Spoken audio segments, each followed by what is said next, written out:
Anyway, as when they get to the motel, some other people turn up, all like sales reps. One is one of those typical kooky, slightly tubby American. Well, the father's tubby, and they've got a concrete block on wheels, which is possible in these flat, probably definitely not aerodynamic motorhome. You know, husband, wife, kid, and then this woman turns up. She's, they've messed up my damn order again. I've got to come here to this bloody place to sort it out. It's not bloody good enough.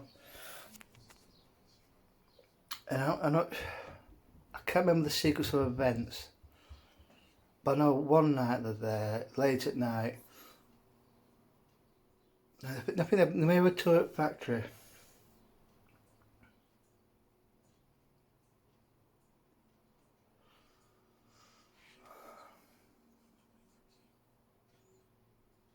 Yeah, I know the woman who's on her own. She's in bed late at night. She's reading a book and she notices the badge on the floor. It's come off the mask, and you see her fiddling with like with a hairpin. Next thing you know, this white streak of zoops out from the badge into her face, and the next thing you see all the prosthetics like her face is like bent and all up, and all of a sudden she's like gasping for breath. Her face is totally unrecognisable, and all these creepy crawlies come out like centipedes, millipedes, bugs, and maybe a baby python comes out or something. And then all of a sudden, Tom Atkins, who by this time has been willingly seduced by this brunette, there's only one bed. I can't sleep in a car. What do you want? And he goes, damn stupid question, and inevitable happens. Perfect movie sex.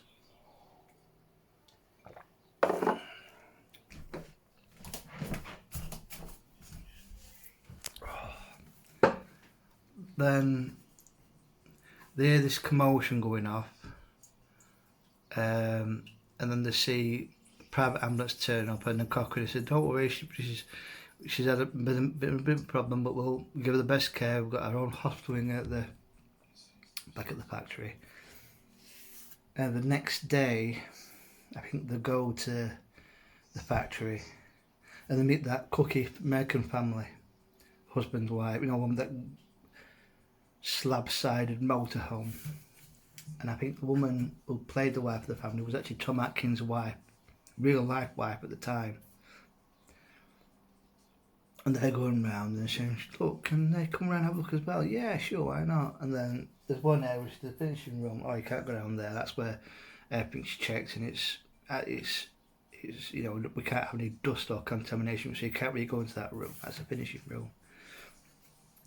Mate, Tom Atkins and the young brunette leave, and as they're leaving, she sees in like an outbuilding, which shutters her up. She recognises her dad's car, but they realise that Cochrane's watching, and he goes, shut up, shut up, shut up. Don't. And then she goes, come back here. They'll know we're onto him if you'll make a bloody scene. So, they head back to the motel to think about what they're going to do.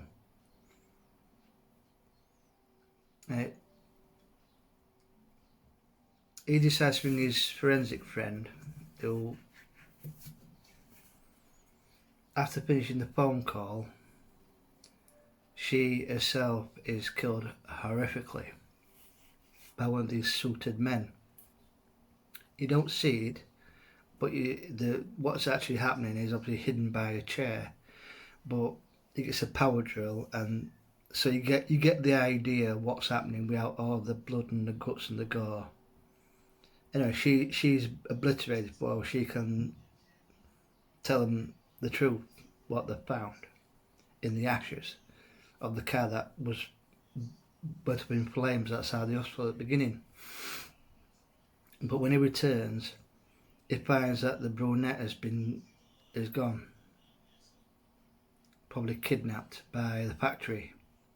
So he goes to the factory and he's eventually found and he's tied up in the basement where Mr. Cochrane somehow has managed to steal Stonehenge in its entirety and smuggle it over to America, because there's some magical powers within the stones which he takes the tiny fragment of, which gives the badge a special power. So the Cookie family are led down a corridor into a room with a settee, table and a sideboard and a TV.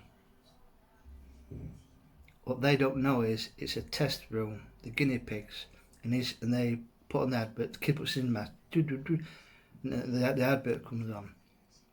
And so he's like pulling all out and his head turns to mush. All these creatures come out, a python comes out, and then for some reason the rattlesnake and starts biting all the family. It's probably nonsense because it would have stayed in one place and shook its tail. It wouldn't have gone after him. So that's bollocks, that.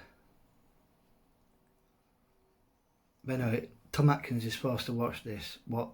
Something in the badge turns the kids' heads to mush, kills them, and all these bugs come out.